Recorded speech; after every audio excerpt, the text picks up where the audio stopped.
Welcome to the BWI Live Thursday Recruiting Show, as we're going to call it today, the hey, let's talk about some stuff kind of show. As Ryan said before we opened up here, he's like, what if we just talk about what people want to talk about today? And that's what we're going to do. We are going to talk about recruiting. We're going to talk about what happened last week. We're going to talk about what's coming up in the next couple of weeks. But if you got some questions, some thoughts about broader Penn State football topics, I mean, the reality is we're going to talk a lot about the things that we've been discussing and the timelines that we've been outlining for you over the last couple of weeks. And of course, we're going to talk about Michigan State and Penn State coming up on Saturday, give you our game predictions and then our score predictions, how we think it's all going to play out at the end of the show.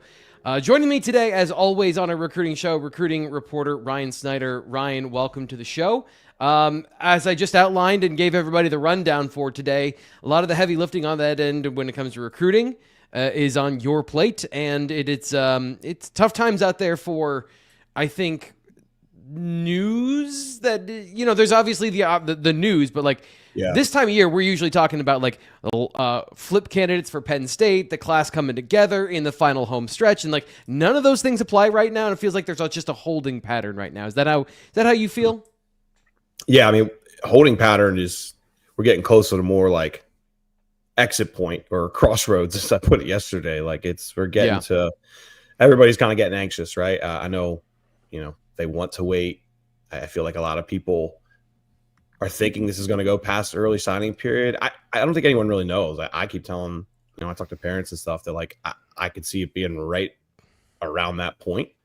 But truthfully, I don't, none of us really know. It depends on the candidate and whoever they really target and the playoffs, all this different kind of things. So yeah, we're in a holding pattern, but a lot of these recruits are getting antsy, and I don't know how much longer. Penn State is in a holding pattern. You can only be in a holding pattern for so long if you're on that other side. The latest name that's been thrown into the mix is Brian Daboll, with a photo of him from the New York Post going out yesterday. And of course, Sean Fitz was the first person to say, hey, is this T. Frank's dad out there? Fitz on the message board and it wasn't the first time I heard that. I was going to say, I'm far from the first person to say that. I think I called you his stunt double at one point. Oh, okay. And then it evolved to, I didn't really call him your son, but, or he didn't really call you his son. Somebody else did. Yeah. State. I mean, there's connections there. There's more than just hey, I'm wearing a random sweatshirt to get the attention of Pat Kraft.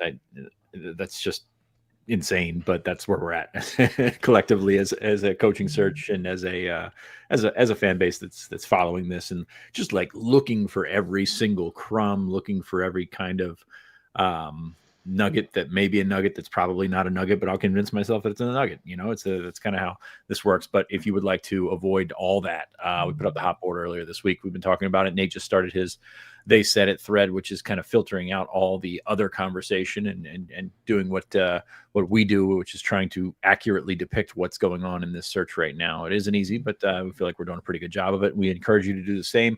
Try us for $1 for 7 days at bluewhiteillustrated.com, the place to go for all your coaching search needs. And hey, you get the bonus of interacting with Nate 24/7. So that's who wouldn't want that during this holiday season? So that's all great, and I'm glad you did the promo because I'm going to make this about me. Do I really look like Brian Daboll? You're old with a beard. It's you're typecast here. I'm sorry. I have made a slide. I have made slides. Okay. I have made slides that I want to just show as to the depiction of the two of us in different. I don't see a resemblance here. I'm sorry. I'm looking at. I don't see the face structure. I understand bald guy with beard, but I don't see it, guys. No. So anyway. Well, there goes our Roback promo. Yeah, I shouldn't have been wearing the bird dogs. For all those listening on the podcast version, there is a striking resemblance to our current poses on this last photo. Again, I don't know. I guess I don't see it. One thing I did see yesterday was Penn State practice, as did Fitz. So that's where we're going to go, and we're going to talk about that right now.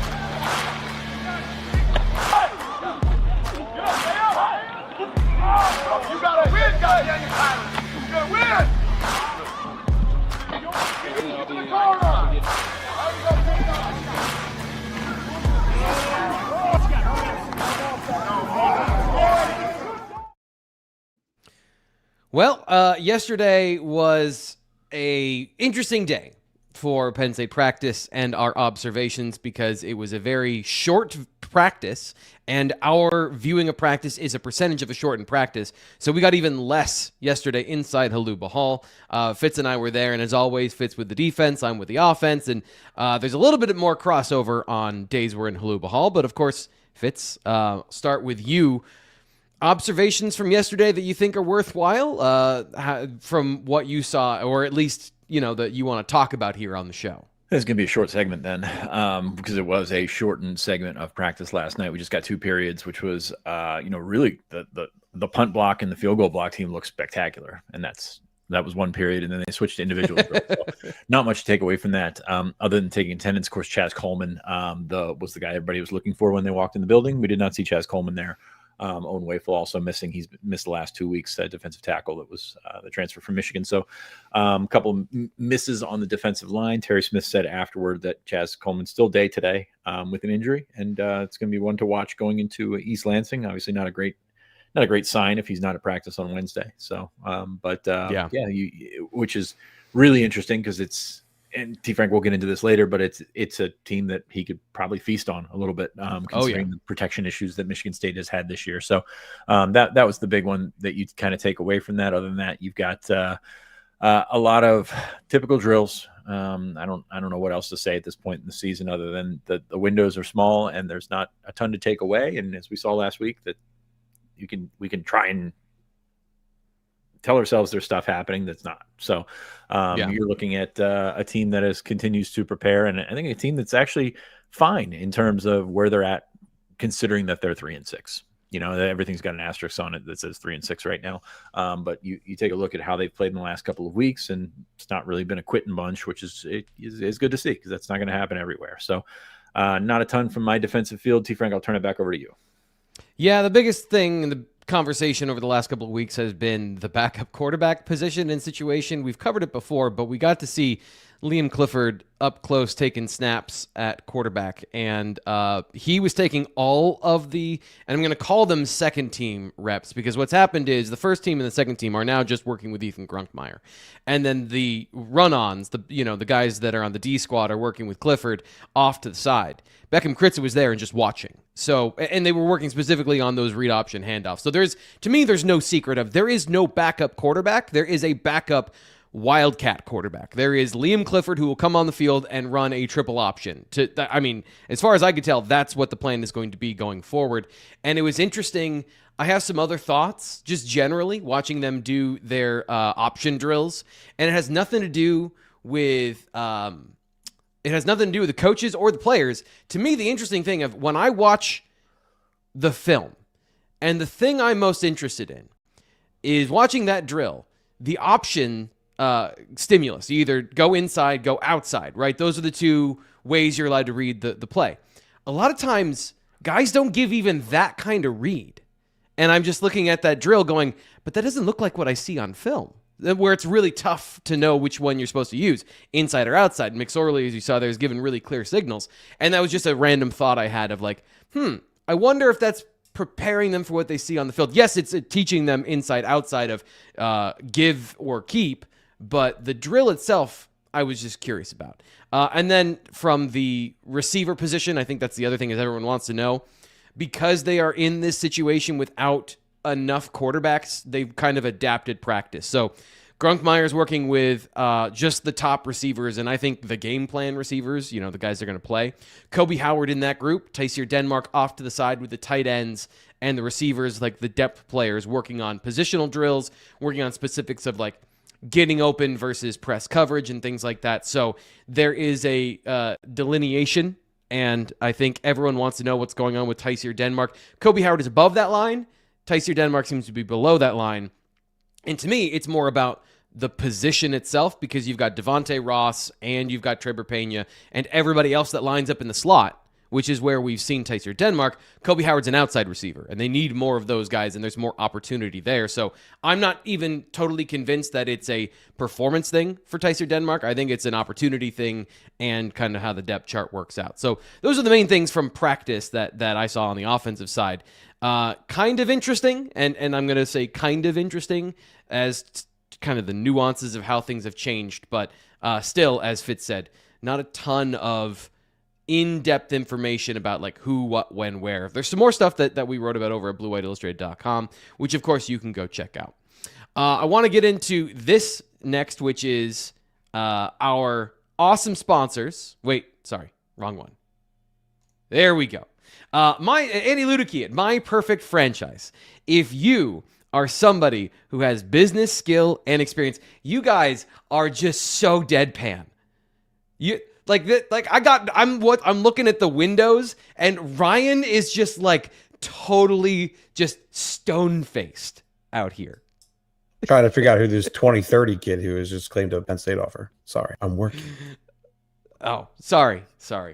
Anyway, Andy Ludicky, My Perfect Franchise. If you guys want to change the trajectory of your future and build yourself a vision of your life that you actually want, and not one where you're going to a job that you don't like to work for a company that takes the money that you made for them and reinvests in themselves and not you.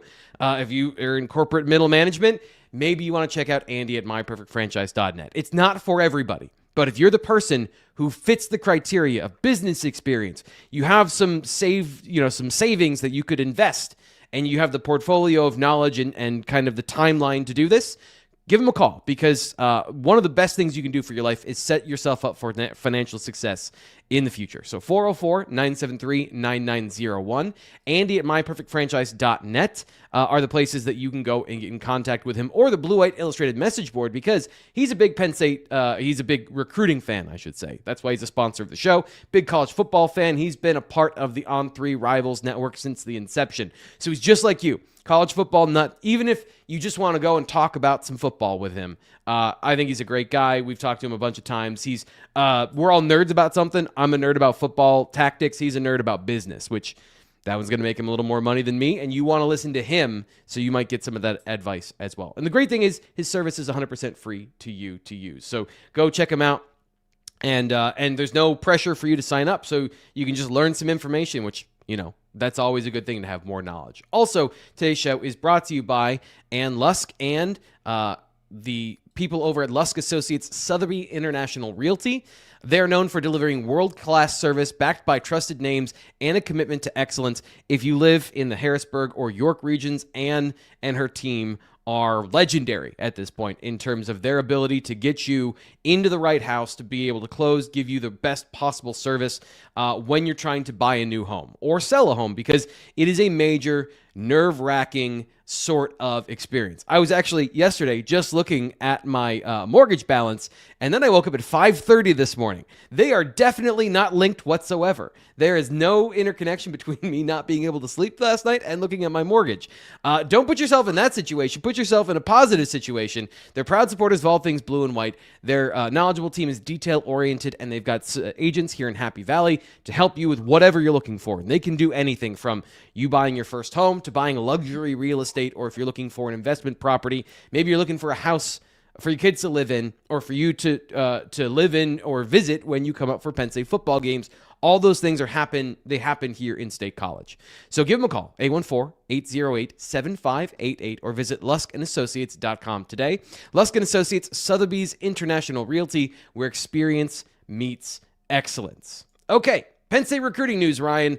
It has been rough out there for the Nittany Lions, as you outlined. You called this a crossroads, both at the start of the show, and you wrote about this yesterday. So let's just get through the news and the players that have either decommitted or made announcements about their commitment status. So what's been the latest since we talked last Thursday?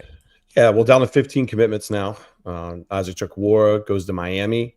Not a surprise. Miami seemed pretty interested in him. If you look at, they had a clear need for defensive tackles this year. They took a few guys who clearly, I don't think maybe panned out. One of them flipped to Missouri the other day. I think that kind of says a lot about maybe where that situation was. Obviously, they added Keyshawn Stanson not that long ago, and they noticed Chukwuora as a player they wanted. So when you looked at his list of schools and where he really wanted to go, Miami was always kind of the biggest threat there. And it's not a big surprise that he ended up flipping. So, good luck to him down there. He's a great kid. And, I do, he's going to need time to develop, but you guys, you remember watching him at camp, really good feet and hands. And, there's certainly something to work with there. I thought that was a pretty good scouting job by Deion Barnes, looking back on it. Cause I remember when he committed, it was kind of quick.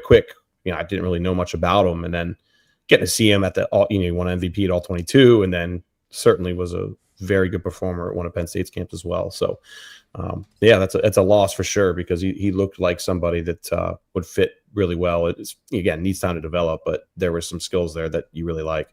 And then Jack Fuchs goes to Northwestern. I don't think that's a major surprise. Obviously, I think anybody who paid attention throughout the summer knows Penn State missed out on a lot of defensive tackles, and while they always liked Fuchs' potential, he was certainly a developmental type offensive kind of player. Offensive tackles, Offensive tackle. So we're taking it's a good place for him to land. I think it kind of, that makes sense. He was talking about, I think he took an unofficial visit to Kentucky and then talk about taking an unofficial visit to Georgia this weekend. But Northwestern always kind of felt like the right fit for him as far as his skill set and projection, all those kind of things. So 2 tough losses there. Certainly Chuck Warren, no doubt. I would say, again, out of 15 commits they still have, I believe 12 of them, or 13 of them, 12 we'll say, actually, excuse me, have visits set, have taken visits elsewhere, and get the vibe they're getting antsy. Tyson Harley is really the only one that hasn't opened up about his recruitment. We know he's not an early enrollee. We also know he's about to go into basketball season here soon. He's a really good basketball player. I think Gonzaga has one more game this weekend, and we'll see where things go. But I get the vibe, that he's not in a hurry just from asking around. But, again, Tyson hasn't really opened up about his recruitment. So that's something I got to dig on more. And then, the other 2 are Jackson Ford, who's, keeps maintaining that, he doesn't have really any interest in visiting other schools. And then Adam McCann-Gibbs, who, of course, lives in Ireland and is a specialist. So I'm not exactly sure where that's going to fall for him. But the point being is, all these guys are getting anxious, man. I'm very curious to see where we're at here in a week or so. Maybe it'll drag into the final week, but, guys like Kevin Brown getting kind of antsy.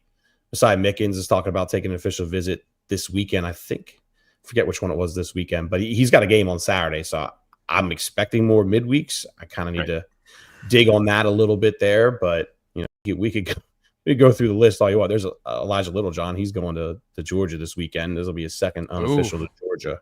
Or I'm double checking if it's an official or unofficial, but either way, it's looking pretty clear that Georgia's got his interest.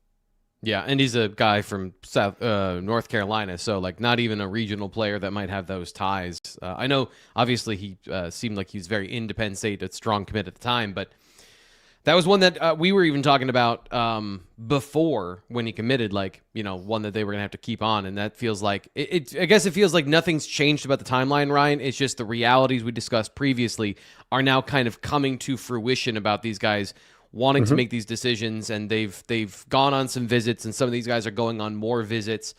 I don't really have a follow-up, but what do you think, how bad can it get? Can they get down to no commitments in the class? I still think there'll be a couple, whether that's players who follow the new coach or a couple guys like Jackson Ford dig firm and hold out.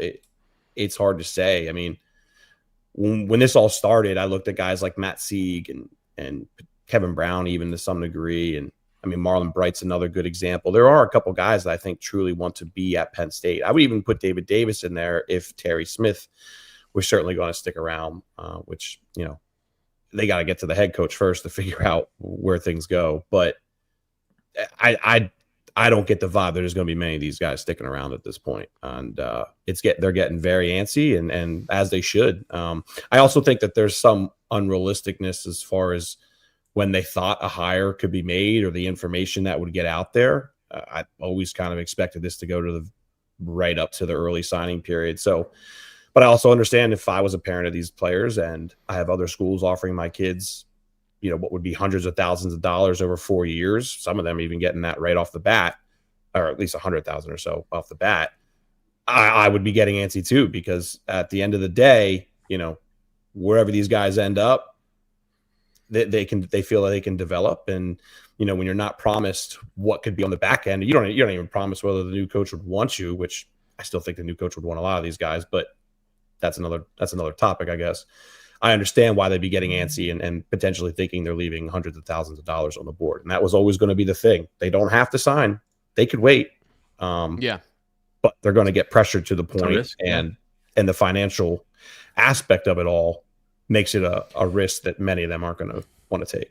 Yeah, T. Frank said, sorry, to cut into that. T. Frank, you said these guys want to make a decision. I think it's more need to make a decision right now, because you're looking at guys that were trusting the process as long as they possibly could. Like as Ryan mentioned, there's a bunch of guys on this list that want to go to Penn State because they want to go to Penn State, and there's complications that arise from that because you don't know the system, you don't know the fit, you don't know who's going to, the people that you trust are going to be out of there, and the people that you trust are quite frankly the ones that you're still talking to occasionally. Like Ryan, we've talked to each other about this.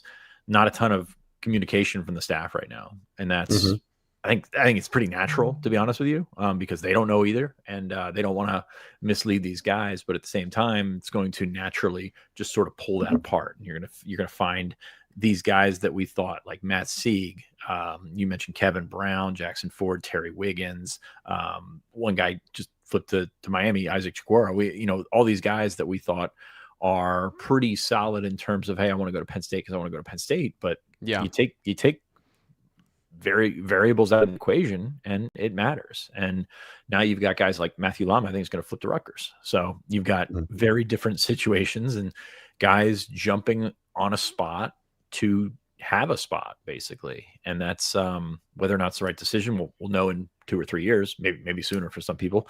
But you're looking at a tough situation for these guys, rocking a hard place, because I think there's sort of that fantasy world of everything's going to take care of itself. It's going to be fine, and I'm going to end up where I want to end up. And these guys are realizing that it's not necessarily that simple. And some of these other guys are watching to see where James Franklin ends up. I mean, there's no beating around the bush there. They have their relationships with Franklin. Franklin, if he is hired somewhere, will take several members of the Penn State staff with him, the current Penn State staff with him. And that goes back to trust and relationships and things like that. So you've got all these things that are just sort of compiling.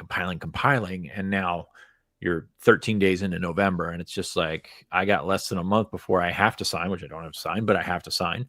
And then a lot of these guys are January enrollees. So, there's some pressure off if you're not, but at the same time, you're looking at a kind of, I don't want to say ridiculous, but you're looking, if you're not a January enrollee who's not going to sign in December, all of a sudden you get in January, portal season comes and goes. And now all of a sudden Ohio State's like, hey, we got a spot for you. Like that is an advantageous position for those guys to be in. So there's so many variables right now with the class of 2026. And as we've said all along, this is the collateral damage part of the coaching search. Like, Penn State's not going to have the class that it thought it was going to have at one point, and there's not much you can do except deal with it at this point.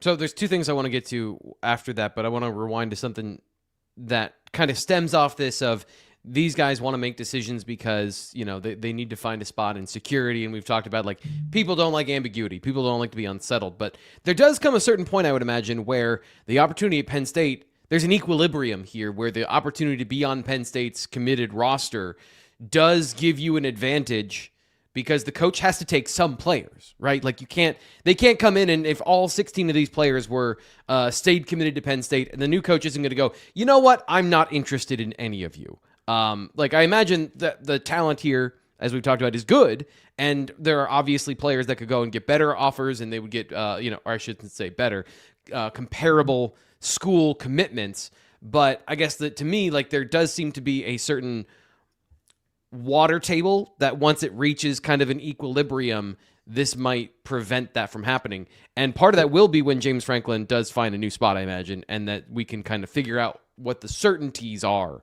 for these players. It makes sense too. Like, find your spot and see where things are on December 2nd. At least try to, do you think a guy like, do you think some of these guys that have committed to other programs, when James Franklin gets a spot Do they have the potential to flip Penn State again? hires too. Yeah, absolutely. I think. So I don't know why none of you this couldn't is 100% rule it is out. permanent, right?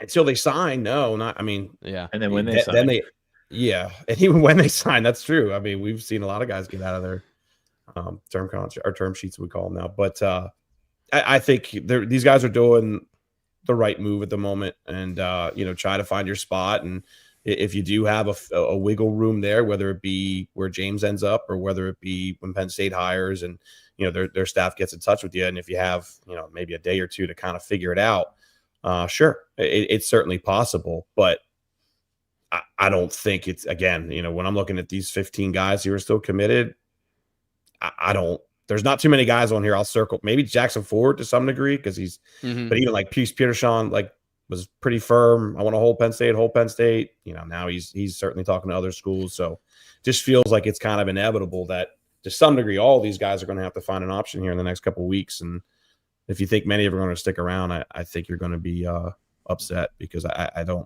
can see maybe a couple. And then, like I said, maybe a couple come with a new coach. But then that's been made a little more difficult now because December's a dead period and they can't really take a true visit. They can fly up here if they want. We saw that during COVID. Remember that, Sean? The unofficial visits, I guess is what it was. They fly around and walk around campus on their own. Still getting in trouble for those. I remember writing stories about that. Been like, hey, I know you can't meet and you just walk around campus. Like, how'd it go? That was a fun time, but that was not a fun time actually. But we're not looking at much of a class here, guys, and the fact that whoever the new hire is, I expect it to be a head coach. Time will tell. For him to bring players with is all the more complicated now with the December dead period. There are a certain number that will follow the coach just because of the coach, though, right? Fits like in this kind of more, and I'll just use the term because it fits, the more mercenary style of, it's less about the school. It's more about, do I fit the scheme and the coach, and am I going to have an opportunity there? So I imagine, like, as much as Ryan is right about like recruits and fit, there are going to be players that are just like, no, I'm going to go there because the coach, I believe in that vision of my future. It doesn't matter if it's at New Mexico or South Dakota State or Penn State. Like, I'm going to go to the place where the head figure is that has shaped the vision that I believe in. Yes and no. It like I said, that falls under trust relationships and all that stuff. Trust is a huge one especially for parents, because you have, like, they haven't signed off on it yet, but they signed off on it when they gave a commitment to Penn State or to Franklin or to whichever position coach it was. So yeah, I think that is where you go into that. As far as the new guy coming in, I mean, it's going to depend on the window on which you can do that. Like, can he mobilize that group? That may, that is really in a similar situation to what Penn State commits are in now, but it's going to be crunched into a couple days, maybe, if it's before, if Penn State hires somebody on November 30th, you got 4 days or 3 days to turn around before National Signing Day. Can you make all that happen? Well, if you've got a great relationship and it's unfair to compare this to when Franklin came to Penn State in 2014, because it's completely different ball game, so many more details. It's like, hey, Trace, hey, all these guys, Amani, all these guys that they got from Vandy, and a bunch of them ended up being players. They were like, okay, we're going with you because you're the guy that I trust and you're the guy that I committed to. On the flip side, I think Penn State fans are going to be like really surprised how much of the coaching staff and how much of the Franklin of it all was the appeal of Penn State for a lot of these guys. It's going to be hard for them to handle that because, Penn State seemingly a place that recruits itself, but also not really, as we've talked about in the last 10 years. Like, it's been a relationships-based opportunity. When those guys get to Penn State and visit Penn State, they've had a wonderful opportunity, not just because they came out and they liked the creamery ice cream. It's because they came out and they felt welcomed and at home by an entire staff, not just Franklin. So, it's going to be one of those things where you look at maybe the smallest, not the smallest connections, but the biggest connections for some of these guys and their families is Kenny Sanders. And he's a recruiting coordinator. He's not a coach. He's not a guy that calls plays. He's not a guy that, makes big time decisions, but he's got the trust and he's got the relationships with all the families. So I think that's what you're looking at when you take a look at this whole churn from a recruiting standpoint. And also you're looking at, does this guy have a spot? Not in the sense I think, like I'm with Ryan, like the new guy, whoever it would be, well versed to take all these guys because they're good football players, but do they fit? Does like the scheme matter so much as we've talked about before? So there's so many things you have to take into consideration. And then, by the way, you've got to negotiate a compensation package, which can take some time. Go back to the other school. There's so much that can be at play here. And can you do that in a couple of days? That is a tough thing for me to forecast right now. Mm-hmm. Any other thoughts, Ryan? I'm trying to read through the chat here. There was a couple of things that grabbed my eyes, but we've got 3 weeks to talk about the same thing, so we can probably move on. It's at least another 2 weeks. Receiver recruiting. Let's go. No. Man, we haven't days? had. We had it so easy back then. Yeah, when we just would talk about like, hey, this guy's good at football, give him some time. It was nice times. But we do have a visit recap to get through. And Ryan, you talked about the struggles that they were going to have of getting guys to the game against Indiana. Turned out to be a great game, great crowd, and great game overall. Who was there to see it? Who made their way to Happy Valley that you think was notable that you want to talk about now? Marlon Bright was certainly the headliner. It was good to see one commit on campus, which it was. We had a good story with his dad. I think it was on Monday or Tuesday. Just kind of how surreal it was to them to be the only commits on campus. And he gave a great quote about how they're texting all 26 at the time. Texting each other all the time. Parents getting to know each other. I mean, they were really kind of already pre-planning. And a lot of these guys were rolling in January, right? So they kind of knew who their roommate was probably going to be. And, there was a lot of excitement about that situation. And then for them to get on campus, for the first time since the Northwestern game, or excuse me, he was probably I don't know if he was at Northwestern, but Oregon, he will say either way, first time in however many weeks, for that then to be so different and him be the only commit on campus when you've spent so much time getting to know all these different families was surreal and, in a lot of ways kind of upsetting. But I think it was really classy on Marlon and his family to come up and support the staff. They spoke really highly of, Troutline and, been recruiting him since his freshman year and all the relationships really from the recruiting staff to Terry. And, they spoke about how Terry meant a lot to Terry too. And I do think we'll see a couple more commits at the Nebraska game. I know Marlon said they plan to come back as well, but, it just it is what the situation is at the moment. I guess that's kind of the best way to put it. As far as other guys who showed, I thought Kevin Parker, 2027 quarterback's an interesting name. Very good athlete. I don't know if he's going to be a quarterback long term, but he's certainly a very skillful athlete. Has some interest in from college basketball schools as well. We have at 6'1", 175 out of Newport News, Virginia, Denby High School. So good athlete that Penn State's been wanting to get on campus for a long time. The way his season worked, it just kind of made it hard. He had to wait for that to end to get up here. Aside from that, with Cam Toomey, the 2028 defensive lineman that we've talked about a few times, was back on campus as well. Looks like a really good player. We have him as an edge, 6'3", 245, but at that size and his age, you would think he'll probably grow into an interior defensive lineman at times. Out of Saratoga Springs, by the way. So a player Penn State's current staff was on pretty early, and I certainly understood why when we watched him at camp this summer. Looks like a really good prospect. And somebody you reminded me of the kid from DeMatha a couple years ago that went to Ohio State. Fitz, do you remember the name Jason of that? Moore? Jason Moore. Reminded me a little bit of Jason Moore, although I think Moore might have been a little bit taller. Yeah, I remember his height exactly, but there's some. I don't disagree with that. There's some similarities there, but aside from that, I mean, it's we're talking about a bunch of guys who, probably at least haven't showed enough quite yet to get a Penn State offer. Certainly, FBS at some level, and we'll see where things go. But for the most part, it's kind of what you expected it to be, where there's some decent players throughout the region that they've been, watching film on and, wanted to see how they want to get them back on campus, say hi, all those kind of things. But when you're kind of like a lame duck situation, you're only going to get so many prominent players to show up. And I think that'll again be the case for Nebraska, if I'm being honest. When it comes to the rest of the season, and I know you said this. Sorry, I want to pivot to something quickly. Fitz, part of this conversation about recruiting and the roster and the ability to build for the future, it's going to matter over the next couple of weeks about players that want to reinvest in campus if news breaks, but also the quarterback situation. And Ethan Grunkmeyer, his performance so far, I think he's been pretty good. He's shown some flashes. I think it was Sergeant Beebe who said he's all in on Grunk earlier in the chat. I guess, what do you think about that particular situation and its potential stabilizing force if the next coach thinks that's part of the future?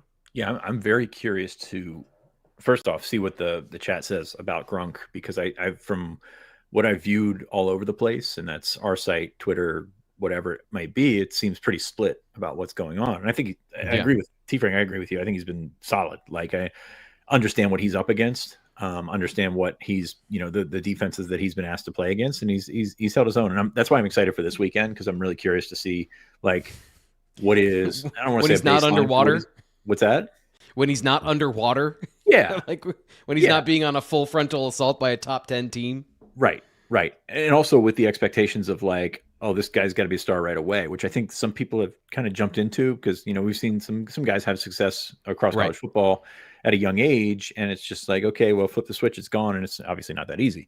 That's an overgeneralization. Don't overreact to that.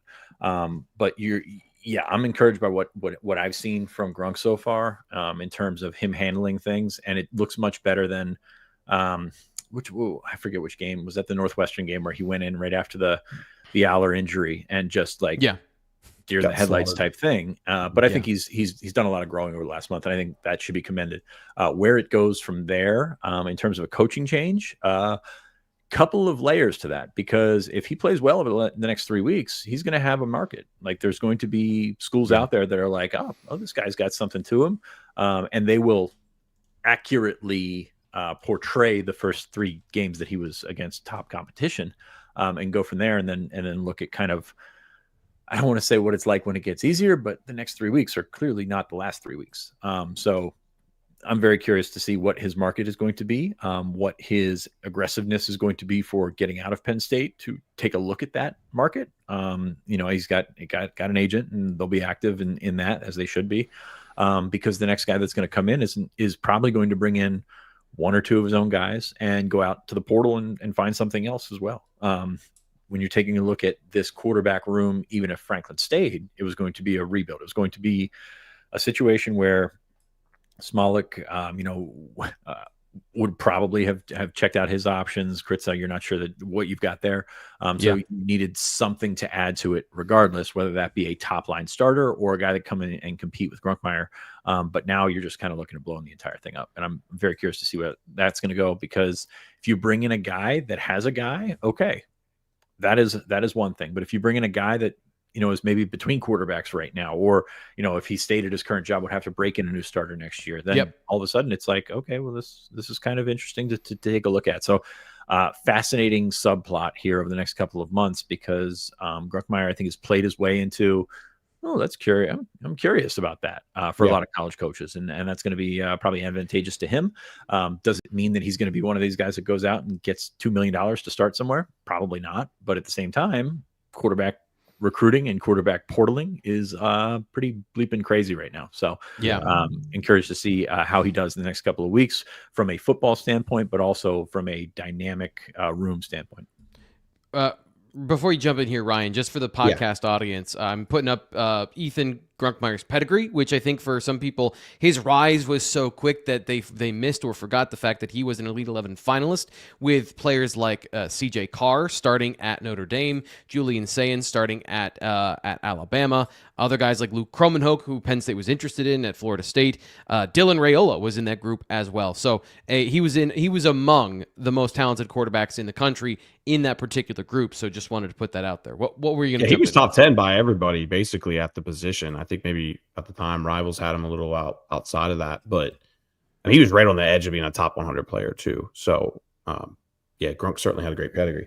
The only thing I was going to say is, in a lot of ways, Sean, you kind of hit on a little bit, like this 6-game window, and I'm not trying to scare Penn State fans here, but maybe I will.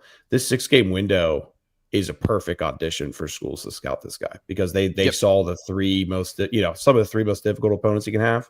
Now he's got 3 easier ones. They can really, I think, would be able to get a pretty good feel for where he's at in his development by those 6 games. So that'll be interesting, because just the way it's going to fall and the way this transfer market is, I mean, I think a lot of these guys are going to at least float it out there and see whether it's worth it. I don't know why they wouldn't.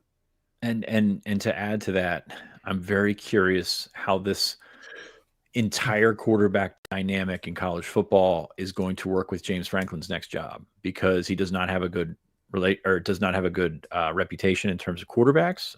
Will that fall on the offensive coordinator that he hires, which I wouldn't think would be Andy? I wouldn't think that would be something they want to run back. So I'm very fascinated to see how that goes, because when you are taking a bigger job, a Power 4 job right now, the expectation is that you're either coming in with a quarterback that you are bringing along with you. Could he bring Gronkmeyer? Sure, absolutely.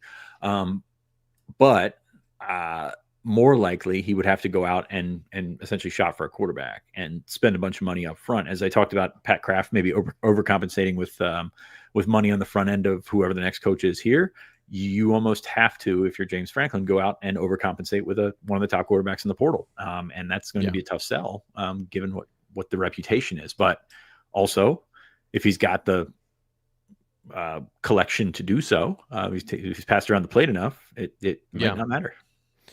And I think that's curious as to the places, and people are saying Virginia Tech is absolutely where he's going to land. Some people are saying Arkansas is a possibility. Florida State, Florida, like there's a couple of tiers there that I'm surprised James Franklin is being mentioned in. And I just wonder about the Virginia Tech job of that, what you just said, Fitz, of if that is the landing spot and they do have a commitment to give him the revenue sharing that he needs to compete in the region. I mean, that would be the worst detriment to Penn State, but I wonder, is that a high enough tier job for him to, as he said, go and win a national championship? It just feels like I'm of two minds here. And this relates to the Penn State conversation of, in the modern day, can you win anywhere because of NIL? Or in the modern day, is it just the same old schools because of NIL? And I guess I'm wondering if Franklin is almost a litmus test for that. If he goes somewhere that would feel unconventional to me, does that mean like genuinely he thinks he can win there? And I don't know. It's not a question. I'm just kind of throwing that out there of, I think that's a part of the conversation about, where these players that are in question, the recruits and the players on Penn State's current roster, would they view that as the opportunity for them to go with him and win a national championship? Like, is that a draw, or is it like, oh, I'm going to Arkansas? Like, what? I don't want to go to Arkansas. Yeah, I don't see James going to Arkansas. I'll say that.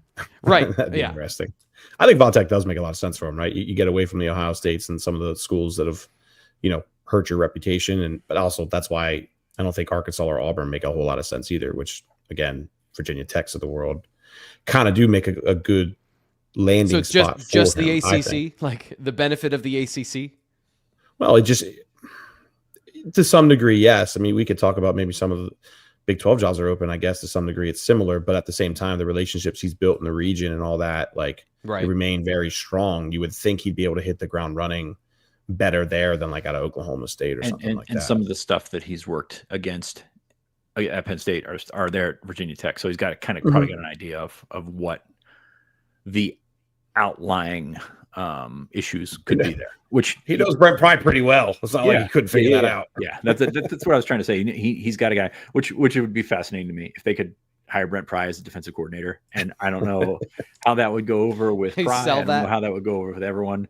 I think Pry's contract also had a mitigation buyout thing, and it'd be funny if the next program to hire him to have to pay him was also the one that was already paying him, which is just, hey, I'm in it for the last. I wouldn't be surprised if someone like Dex is his DC, honestly.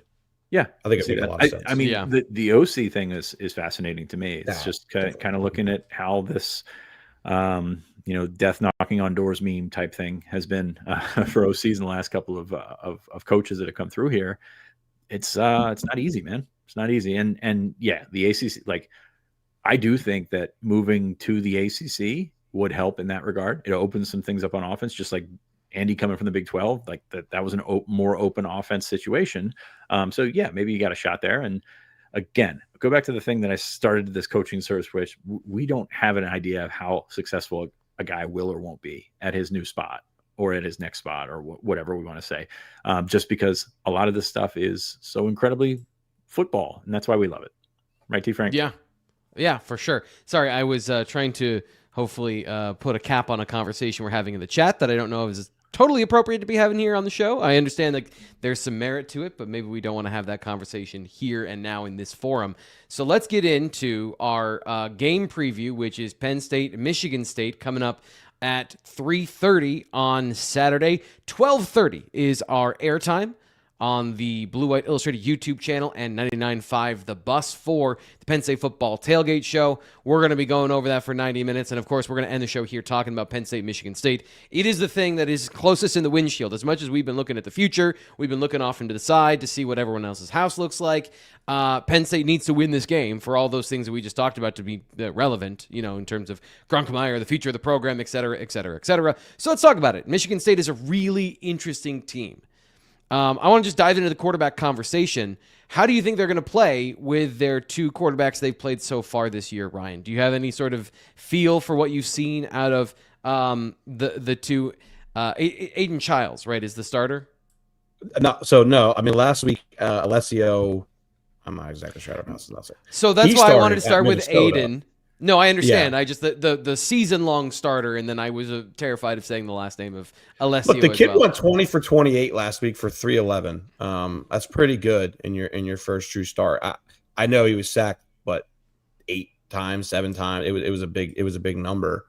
But that seems to be a Michigan State problem. Now, obviously, that was, I think, their biggest number of the year. But I also believe like 5 or 6 of those were in the first half. Like he seemed to kind of figure out the pocket presence better in the second half. So I'd be surprised if they went back to Aiden at this point. I think that they showed last week that they want to make a change, and they don't have much of a choice to make a change. It's not like Aiden's been lighting it up, from a quarterback perspective, or really consistently putting drives together, all that. So I would assume the freshman starts again, and we'll see if they work Aiden Childs in there a little bit. But I would go. Do you think that's Fitz? Do you think that's how it makes sense to have the two quarterback system with an athletic quarterback to take advantage of the kryptonite for the Penn State defense? Because I think I get the sense that's what Terry Smith thinks is going to happen. They may play one guy primarily, but sounds like he's expecting to see both. Childs played one snap last week. And I think that's the thing. I mean, yes, it makes sense for what fits attacking Penn State, but I don't know that it makes sense for what Michigan State wants to do to be successful, if that makes sense. Yes, they like throwing the ball. Clearly, he provided a spark, and he was able to do some things that they were not. I don't want to say not expecting, but like they were able to do some things that they haven't been able to do under Aiden Childs, who was supposed to be very good, and 10-3 touchdown to interception ratio. He has protected the ball, but at the same time, protected the ball in the sense of they have not scored enough points, kind of everything that we've been saying, actually kind of what we've been saying about Drew.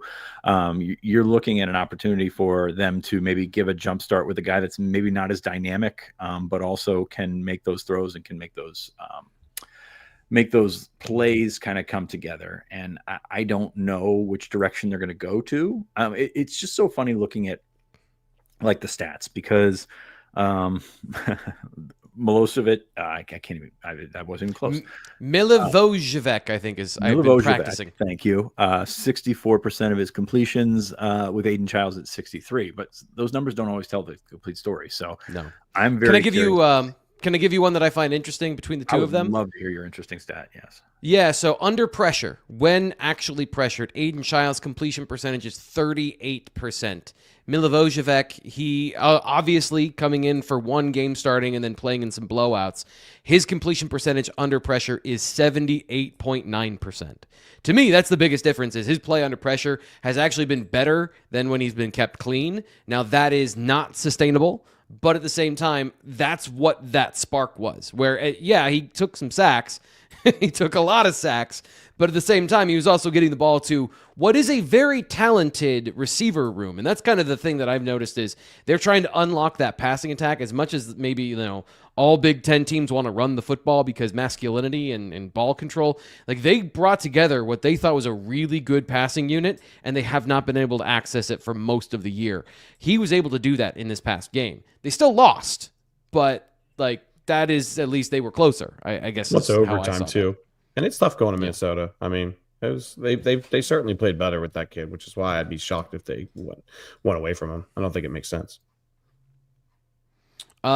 The rest of the offense, I think we've talked about this. The offensive line is it's interesting that Penn State's going to go against a team that has a critical weakness. Like they have not seen even a team like Iowa has been able to overcome their passing deficiencies at times this year, right? They've been in every game that they're in because of their overall, their holistic approach to football. Michigan State has some red flags if you're watching them on film.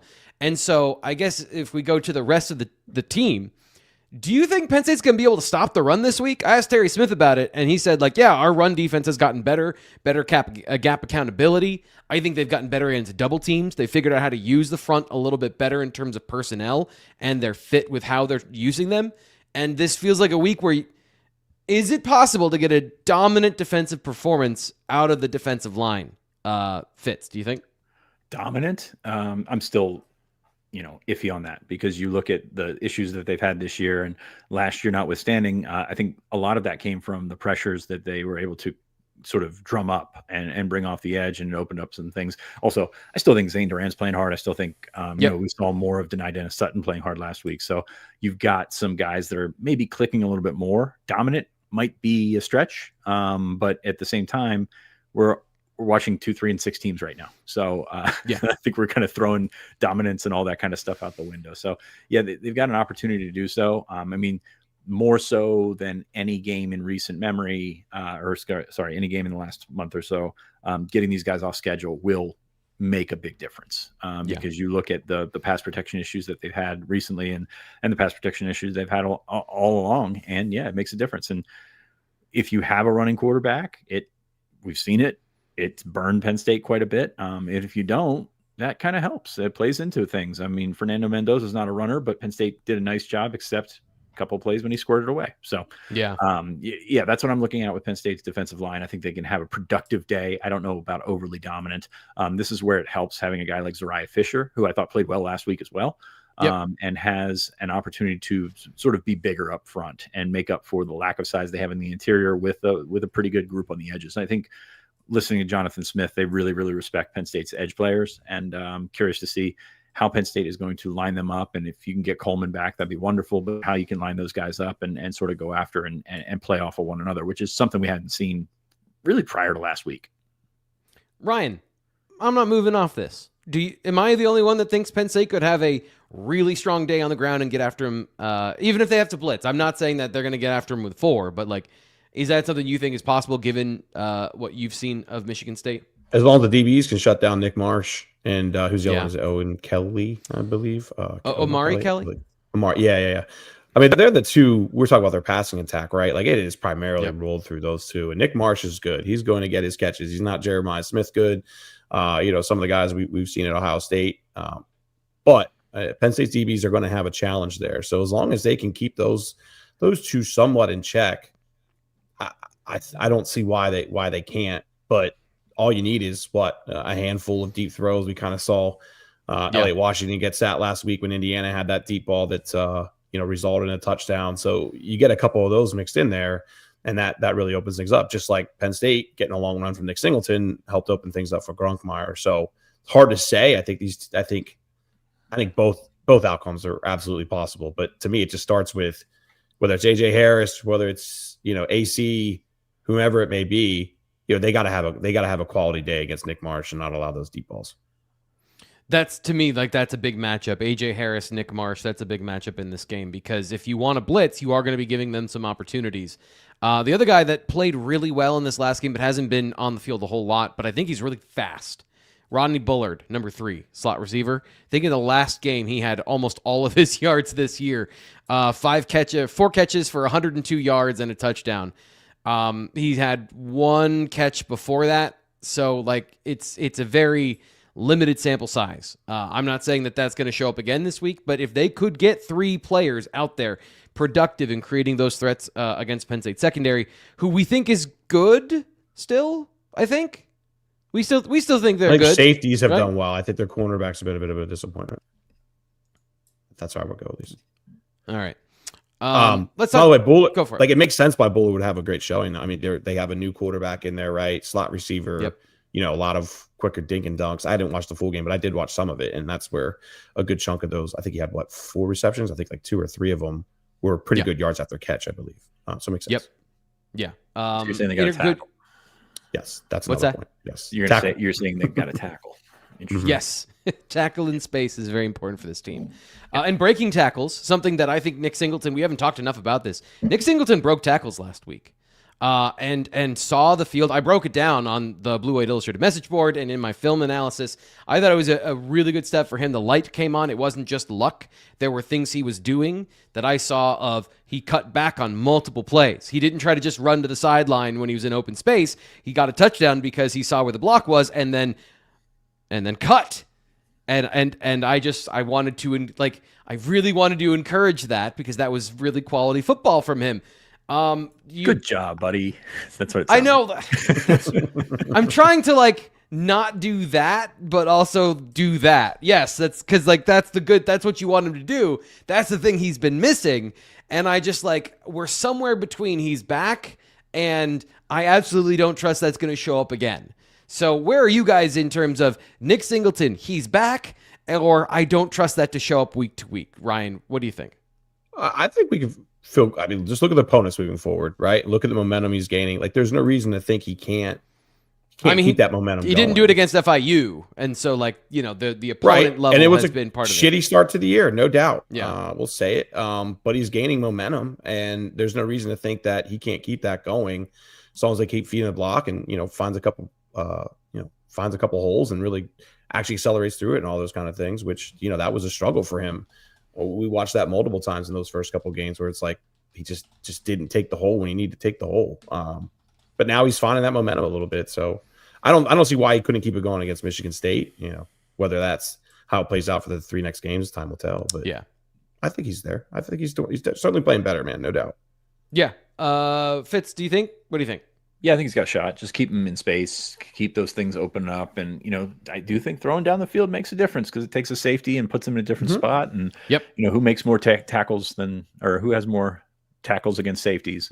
It's Nick Singleton. So you've got an opportunity to make it happen. But I'm kind of sitting here like, okay, well, we'll see. We'll see it if it happens. I hope it does. I mean, I really, really enjoyed watching him just run through I don't want to say giant hole, but run through a hole, put his foot in the ground and go, because he's an enjoyable football player when he does that. When he does the other stuff, that's when you're just kind of like, ugh. Also, great job not getting a toss intercepted last week. Yeah. I broke that play down. Somebody made a mistake. There's no way that dude was supposed to be there. That was really good by Singleton. That was like a middle school intramural football, like just kind of guy tossing it back behind and all. Well, I mean, it was obviously set up better than that, but it was almost a play like that. And then, hey, Penn State comes back the next play and actually makes a play and gets the, I think, the 43-yard gain from Pena. So massive play in that game, not being, it was ugly, but not being the worst that it could have been. Big question here. Last one before we get to our predictions. Do they throw the ball down the field? Terry Smith talked about this yesterday, saying some of the things he regretted from this season is not being able to get the ball down the field until game 3.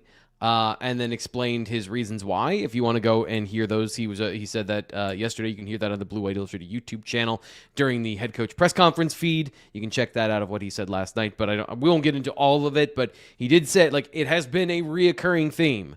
Throw the ball down the field. Are they going to throw the ball down the field, Ryan? Look at who their first 2 opponents were against when you're starting a guy for the first time. Away at Iowa, away at Ohio State. I understand why they felt they should play this safe, gain some confidence, see where things go.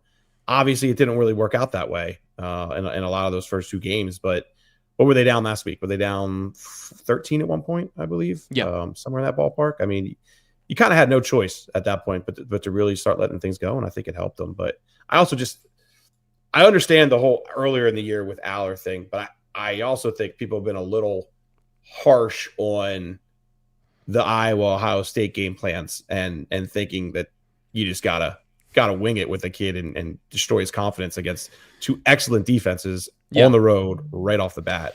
It was a bad spot to be in. I will avoid having the same conversation. I've been debating Nate for 2 weeks on that. It's a fair point. It is a fair point. You disagree? You're throwing on 3rd down. no matter what. Like it's 3rd and 8. Congratulations. You threw a screen on 1st and 10 that got you 2 yards. You're going to put him in that position. So when you put him in that position is the most important thing. And if you do it on a down they're not expecting, I'm not saying throw more. I'm saying throw better timing. Have an actual passing play and the timing of it not be 3rd and 5 when, hey, they know you're going to throw and all the pressure's on the quarterback. That's my only thing. Is that especially like, it's the same thing with the game flow. In the first half, we're not going to throw. In the second half, now that we're down 13, now we have to throw. And suddenly, like, he just produced when you gave him the opportunity. But if you give him the opportunity in a situation where it's not like balls to the wall blitzing, then you do have an opportunity. He's just in a better situation. So sorry. Like, I firmly believe this point, and I can't get off of it. And I refuse. Okay. I'll stick to recruiting next time. You know who throws on 1st down a lot? You know who throws on 1st down a whole lot? Brian Daboll. Brian Daboll threw 20 times out of 21 plays in the first half of a Bills game. He ran the ball 1 time in a half. That guy knows how to throw on 1st down. He's just so proud of his slide. Go on. He should be. Like, it is good. I had to go outside. I had to put my wife's sweatshirt on. I had to go through a lot of these things to make that work. Yeah, bet it was. I don't own any Penn State gear. Those are pants too, or no? Those. I just look that good. I don't know. What Predictions. All right, Ryan. Moving on. Give me your prediction. 31-17. You know, all of us picked Penn State, and oh boy, yeah. I'm gonna leave it at that. You know, that's really interesting to me that all of us picked Penn State. That seems like that's going to come back to haunt us to some degree, especially this season. But I do feel like we saw some momentum and some growth by Penn State's defensive line last week, and you know, maybe, you know, as far as Knowles and what works, they're figuring some things out. So there's no reason to think that they can't continue to get some tackles for loss, a handful of sacks, and really put Michigan State behind the sticks. I don't think it'll be the 7 or so that Minnesota had, but that momentum has to continue. It has to continue, and you would think that, at least when you look at their remaining opponents, Michigan State's the best to continue that momentum, consistency, and confidence, maybe as much as anything. And then I like the fact that Michigan State has been, for Penn State, I like the fact for Grunkmeyer maybe, that Michigan State, at least on the defenses that Penn State's faced this year in the conference, is certainly the worst when it comes to, you know, average yards per catch and things like that. So there should be availabilities there to take care of that, I would say 7 to 12 yard range, right? Which we haven't seen a ton this year. The defenses he's faced so far in Iowa, Indiana, and Ohio State are substantially better with that. So you would think that they'd be able to open up things, but still got to get those 30+ touches to Nick and Katron. 1 or 2 breaks it. Should help a long way. But again, I'll just come back to the fact that everyone's picking Penn State in 2025. That's worked out well for everybody. Fitz, what is your thought here? Yeah, like I said, cautiously optimistic after the last couple of weeks, because you know you kind of elevated your play to match 2 of the better teams in the country, and then one of the toughest places to play in the country that you should have won that game. And I think that's probably the most frustrating part coming out of the Indiana game is you're looking at, man, that Iowa game was there for the taking and they did not take it. And all these games that they've lost have been, you know, have ended up close, at least with the exception of the Ohio State game. So you've got positivity that you can take from that thing. And it's okay to think like that. I know it's not the season anybody wanted or predicted or anything like that, but you can look at these things not just in one giant glob. Like the UCLA Northwestern teams are kind of different than the Iowa, Ohio State, Indiana teams on Penn State side. So I've got Penn State 33-15. I think they're going to have an opportunity to get after the quarterback, whichever quarterback it is. I also think that it's insane that it's supposed to be 62 degrees in East Lansing in mid-November. Yeah. Because that, like, you think about the thunder snow that they've played in and all that kind of stuff out there, and that doesn't seem to be an issue. I mean, I think there's rain in the forecast for spotty showers or something like that, but certainly did not expect that. Penn State's played in some actually pretty decent weather this year. But I just think that Penn State's got a real opportunity to sort of vault themselves ahead. I probably, 18 points, a big win. That's probably too much, but I got ahead of myself, got excited. But also 15 points. I like that. Somebody gets an extra point or gets a 2 point. And 33-15, why not? We're at this point in the season. But you've also look at like the thing that we get away from sometime, and the thing that we got away from with Indiana is the talent on each side. I think Penn State's a superior talented team. When you take a look at like from guy to guy, from 22 to 22 and beyond, I think it's a better team. And I think they might have more talent than Indiana, and they just didn't squeeze all of that and didn't finish there. So you've got an opportunity for Penn State to sort of bounce back. And again, it's stupid cliche type things, but they haven't quit. They haven't done anything that has indicated that they've quit or anything like that. So I think that there's something to be said for that. And, you get a couple bounces here and all of a sudden good things can happen. Good things still can happen, guys. That's why we watch the games. Bane Train says, man, that's great. Bane Train says, man, pick against the team, guys. Give them some extra material. Maybe if we question their effort during practice this week, that would help out. That seemed to work before. My prediction here, 30-17. I was in the same situation of like, I wanted to go 33 or 30. 30. I just don't think they're going to get 4 touchdowns just because like the offense. They're going to have to kick some field goals, and the Michigan State. I think we all landed in the mid to high teens. It's just kind of like, I always feel good when I pull, because I don't know if Ryan, I don't know if you look at spreads or anything like that. I don't know if you look at over-unders and try to base anything off of that. I just go purely on vibes of what I've seen on film and go like, how do the things in my head match up? And I always come out to generally where you guys are. So that feels good. I think Penn State scored defensive touchdown this week based on vibes. Like, yeah, I do. Sorry, I didn't mean to cut you off there, but we were talking vibes. I'm like, yeah, it's time to throw this prediction out there. Yeah, that's a fair. I like that because again, pressure, sacks, fumbles, anything's possible. Aside from last weekend against Minnesota, everybody scored like 30 points in Big Ten play against them. That's kind of where I was going, 30 or more. But yeah, go ahead, wrap us up, T. Frank. Yeah, no, I was just gonna say we got more stuff coming up tomorrow. We have our BWI chat thread talking about everything Penn State football coming up today, where we'll have in-depth analysis and conversation and insight and some tidbits and nuggets from Fitz and from Ryan and from Nate and Greg over on the site. Of course, we'll have our Friday stuff here on the BWI Live YouTube channel, and then on Saturday we'll have the Penn State Football Tailgate Show coming to you at 12:30. So. Still plenty of things to talk about. Still plenty of football conversation to be had. So join us over at BlueWhiteIllustrated.com. I'm Thomas Rykar for Sean Fitz and Ryan Snyder. Talk to you later.